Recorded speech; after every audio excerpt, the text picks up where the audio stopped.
Get ready for dictation. Start. Mr. Vice Chairman, Sir, right from 1952, we have been following democratic system in elections and we should feel proud of it. But as the days are passing by, the democratic system is being affected and our election system has to be changed as it is creating disharmony at the social level of our country. Every one of you will agree with me and feel that the existing election laws need to be amended, but the question is in what way these laws are to be amended. On this, different political parties have different opinions. In this context, I would like to suggest a few points as I do not have more time at my disposal. Sir, I would like to refer to the expenditure incurred during elections. There are incidents where a single candidate contesting from a parliamentary constituency spent more than rupees 1 crore. The election wave is spreading and so is the expenditure as the prices are increasing.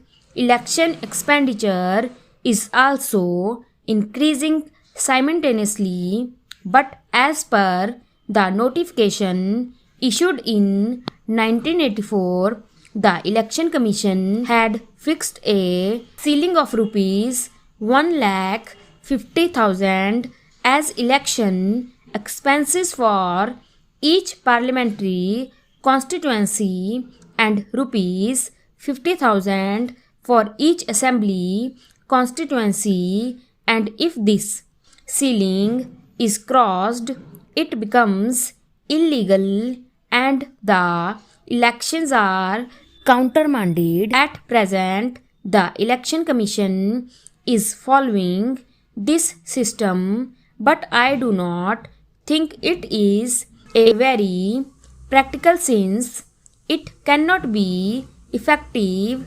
According to former Chief Election Commissioner Shri Ganeshan's estimation, the minimum expenditure incurred in a single parliamentary constituency is 1 lakh. So what I would suggest that this ceiling should be raised keeping in view the social conditions and its practical aspect. I do not mind even if this ceiling is completely removed. This ceiling is not serving its purpose. The figures of expenditure are always shown below the ceiling, whereas in actual practice it may be much higher. In the very beginning itself, people's representatives are forced to submit false figures. Their very first deed, even before entering the parliament, is thus a dishonest one. So I feel that the better course would be to remove the ceiling of election expenses.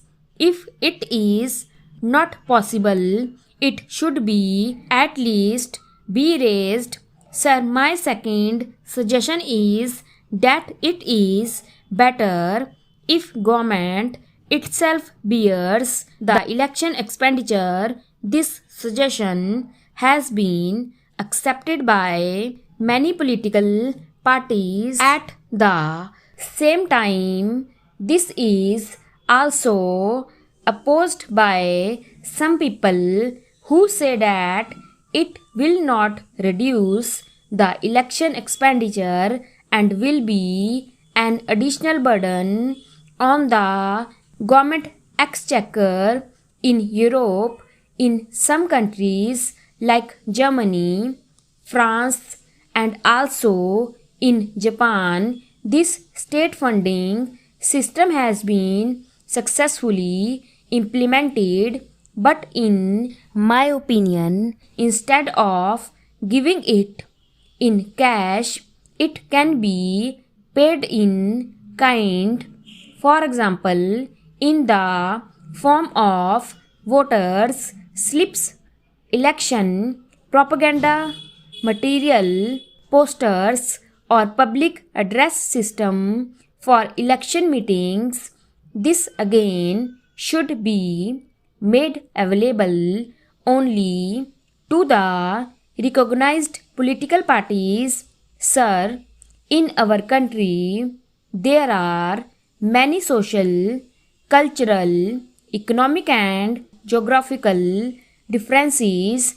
The present system is not presenting the people's wishes directly, either in Parliament or in the State Assembly. Sometimes the party securing 40% votes is getting 70% seats, and sometimes the party securing 40% votes is not getting even 20% seats. We are witnessing this in many parliamentary elections and assembly elections. So the present system is defective. Therefore, in my opinion, the system of proportional representation would be a better alternative. Of course, this system also has its own advantages and disadvantages.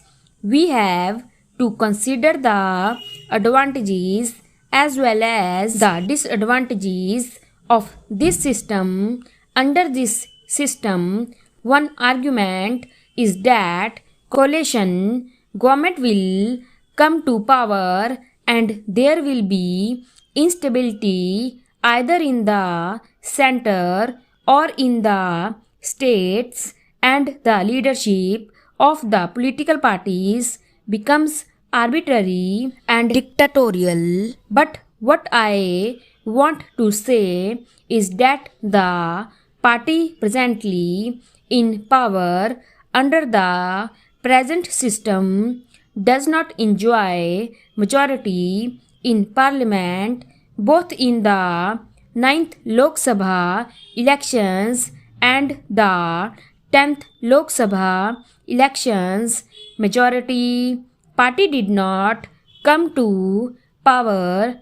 We cannot come to the conclusion that coalition government will be a failure and will not be stable, because in West Bengal coalition government is continuing and is stable. So I think that proportional representation system would be suitable for the country. Sir, elections are being held throughout the year in one state or the other. My suggestion is that elections should be held only once in 5 years, either in the beginning of the year or in February or in March. For Lok Sabha, state assemblies, etc. should be held simultaneously, which would reduce the expenditure of government candidates and parties and prevent rigging and booth capturing. Also, often it so happens that rigging and booth capturing takes place in the later part of the day, leading to clashes. In order to avoid this, identity cards should be issued now stop